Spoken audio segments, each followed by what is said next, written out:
चाय बनाने के लिए बोल दिया, बस ऑर्डर झाड़ दिया, चाय बना दो।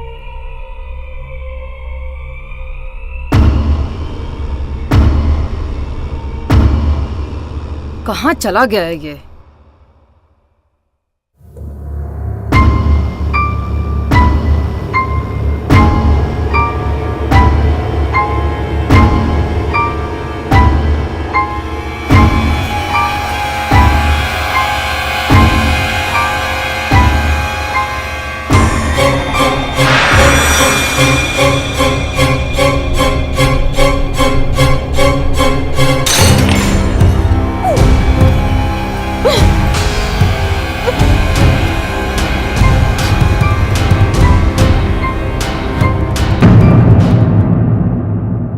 वासना और अहंकार जब आपस में मिलते हैं तो एक ऐसा जुनून पैदा होता है जो सब कुछ तबाह कर देता है।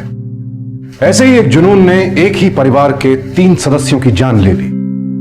किसने की यह हत्या, क्यों की, ऐसे बहुत सारे सवाल हैं जिन सब का जवाब शुरू होता है एक बेहद खूबसूरत औरत की खूबसूरत आंखों से, जिन्हें देखते ही उससे लगभग 10-12 साल बड़े साधारण से दिखने वाले व्यक्ति उदय सिंह ने फौरन शादी के लिए रिश्ता भेज दिया। पूनम के माँ बाप भी उदय सिंह के पैसे और ठाट बाट से इतने प्रभावित थे कि उन्हें इस शादी से कोई आपत्ति नहीं हुई। शादी के बाद कुछ साल तक तो उदय सिंह पूनम के प्यार में डूबे रहे। इस बीच उन्हें एक प्यारी सी बच्ची भी हो गई। पर जैसे जैसे जिम्मेदारियां बढ़ती गईं, उदय सिंह अपना ज्यादातर वक्त काम में बिताने लगे और पूनम सारा दिन घर में रहती थी।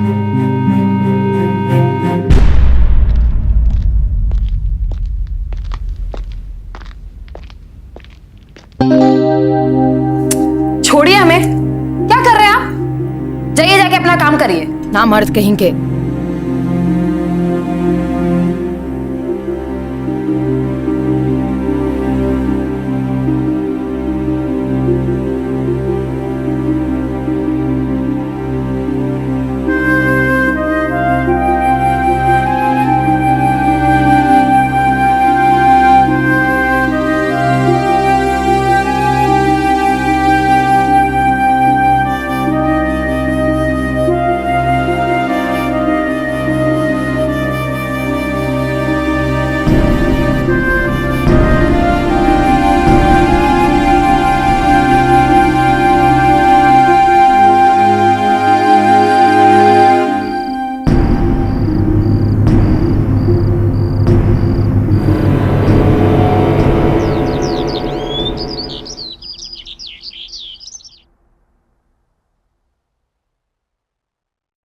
पिंकी, क्या कर रहे हो बेटा? अभी तक नाश्ता खत्म नहीं किया है। स्कूल के लिए लेट हो जाओगे ना।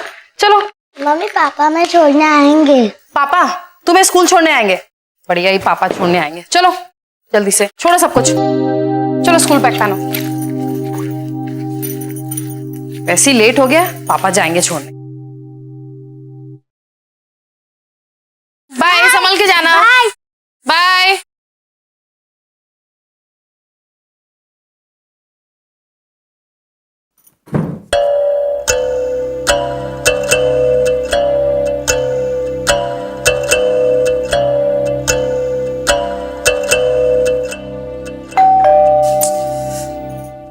पता नहीं सुबह सुबह ये कौन आ गया है।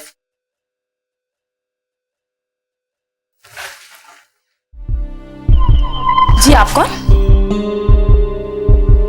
जी नमस्ते, भैया हैं क्या? नहीं वो तो है नहीं, वो कहीं बाहर गए हैं, पर मैंने आपको पहचाना नहीं। जी मैं विशाल, जौनपुर से आया हूँ। अच्छा तुम हो विशाल, वो जौनपुर वाले फूफा जी के बेटे? जी। अरे बाहर क्यों खड़े हो? आओ आओ अंदर आओ। जी।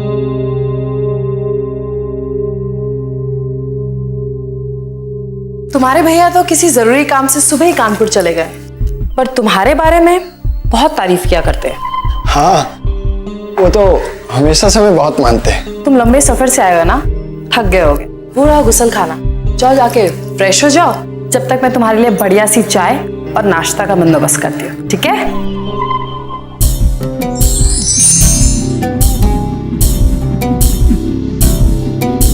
हम उठा लेंगे। ठीक, जाओ।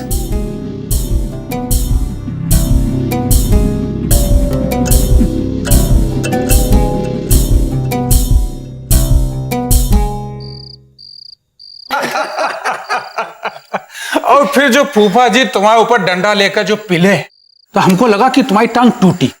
वो तो अच्छा हो कि बुआ जी आ गई तो तुम बच गए बेटा, नहीं तो आज तक लंगड़ा के चल रहे होते। सच कह रहे हैं भैया जी, वो तो भगवान की दया थी कि बच गए उस दिन, वरना बच्चों के साथ लंगड़ी खेल के टाइम पास कर रहे होते।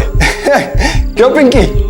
वैसे देवर जी आप भी कम मजाकिया नहीं हो। हाँ, अरे ये तो कुछ भी नहीं है भाभी जी, ऐसे ऐसे किस्से सुनाएंगे ना कि आपका पेट दुखने लगेगा और आप कहेंगे बस करो भैया जी, अब और नहीं हंसा जाता। क्यों भैया, वो किशन और बिरजू वाला। विशाल देखो, कहा है कि आजकल हार्डवेयर के धंधे में बड़ी मंदी चल रही। अब जब तुम आ ही गए हो तो काम धंधे में हमारा हाथ बटाओ, कुछ हमको मदद मिल जाएगी और हम कोर्ट के मामले में ज्यादा ध्यान दे पाएंगे। क्यों, ठीक है ना? आप फिक्र मत कीजिए भैया जी, हम दुकान संभाल लेंगे।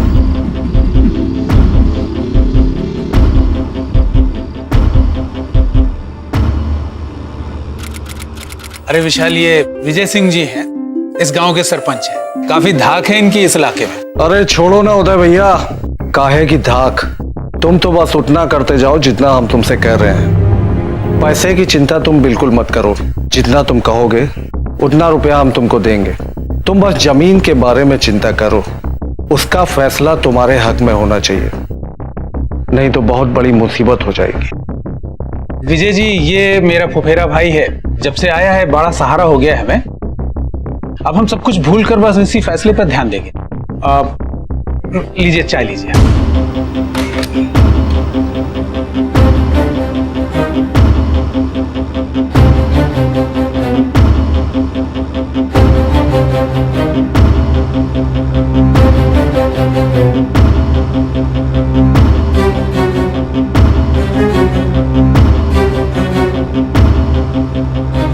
विजय जी, जैसे ही कोर्ट का फैसला आएगा हम आपका पैसा तुरंत वापस कर देंगे। हाँ भाई, रुपया कहाँ भागा जा रहा है, बस संबंध बने रहने चाहिए।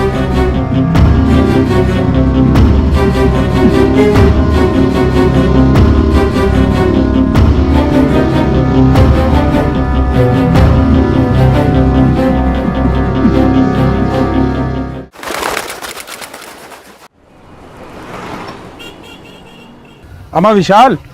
जी भैया। विशाल, हमको कानपुर जाना पड़ रहा है यार, वो एक बिल्टी आई है वो छुड़ाने। तुम दुकान तो संभाल लोगे ना? कैसी बातें कर रहे हैं भैया, 1 महीना से आपके साथ, अब भी ना संभाल पाएंगे? आप निश्चिंत होकर जाइए, हम यहाँ सब देखेंगे। अच्छा, हमको आने में देर हो जाएगी, अपनी भाभी से कहना कि खाना वाना खा ले। जी भैया। जरा ध्यान से, हैं, संभाल के।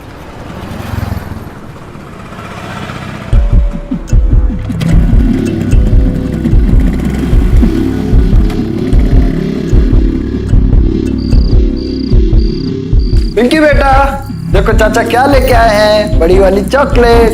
थैंक यू चाचा। हे जाओ, आओ।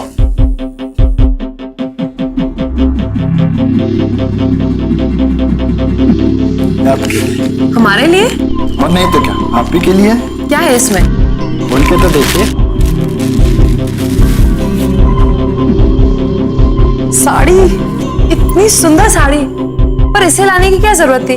आपको साड़ी की जरूरत ना हो, मगर इस साड़ी को आपकी बहुत जरूरत है। सच कह रहे हैं, आपके गोरे बदन पे बहुत जचेगी। चलो, तुम लाए हो तो रख लेती हूँ। Thank you very much.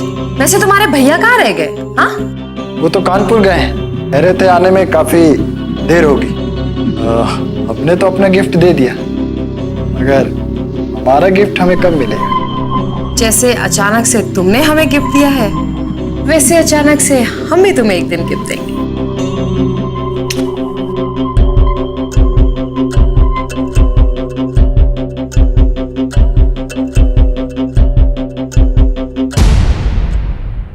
Mummy mummy. Pinky, डरो मत, मैं कैंडल लेके आता हूं।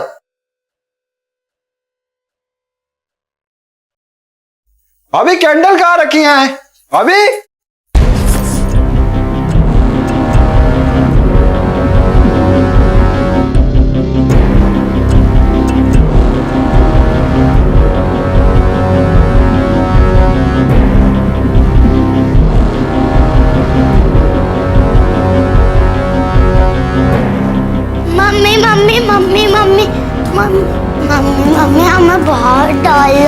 अरे बच्चों को डर लगता है, चलो हम सुलाते हैं आपको।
सच कह रहे हैं, आपके गोरे बदन पे बहुत जचेगी।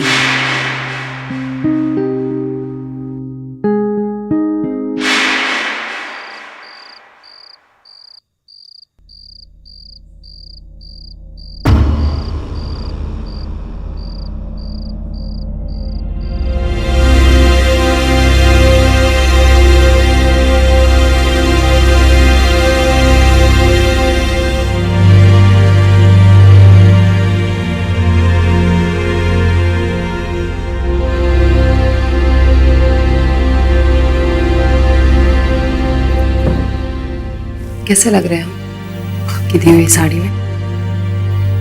साड़ी से ज्यादा खूबसूरत तो आप लग रही हैं। अच्छा,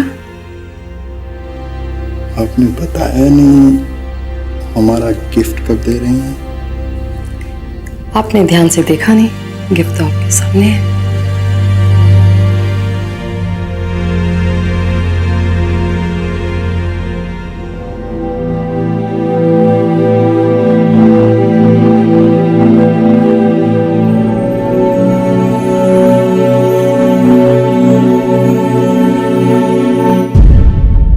उदय सिंह पूनम की भावनाओं को ना समझकर अपनी कमजोरी का इलाज कराने के बजाय अपने काम में उलझा रहता था, और इसी वजह से पूनम अब अपनी मर्यादा तोड़ चुकी थी।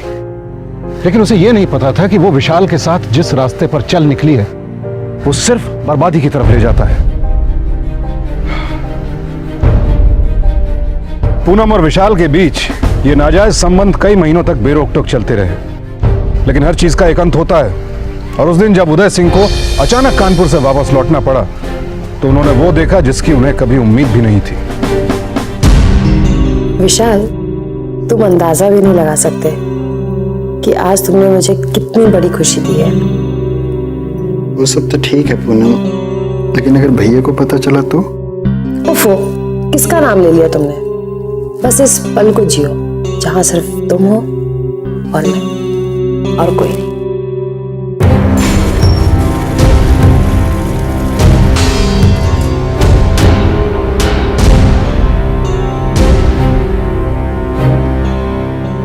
विशाल, एक बात बताओ, तुमने आज तक शादी क्यों नहीं की?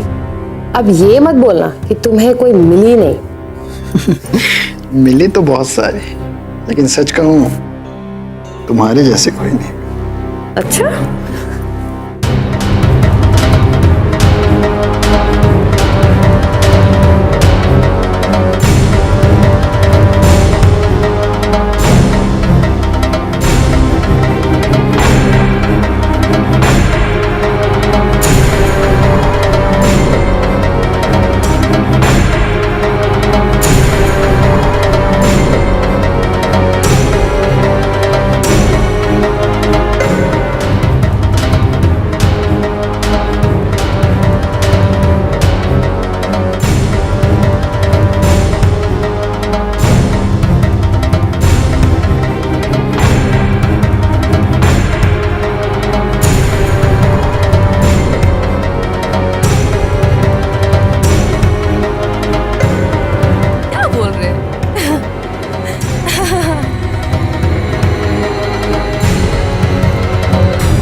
झूठ, बेईमानी, बेवफाई कभी लंबे समय तक छुपे नहीं रह सकते।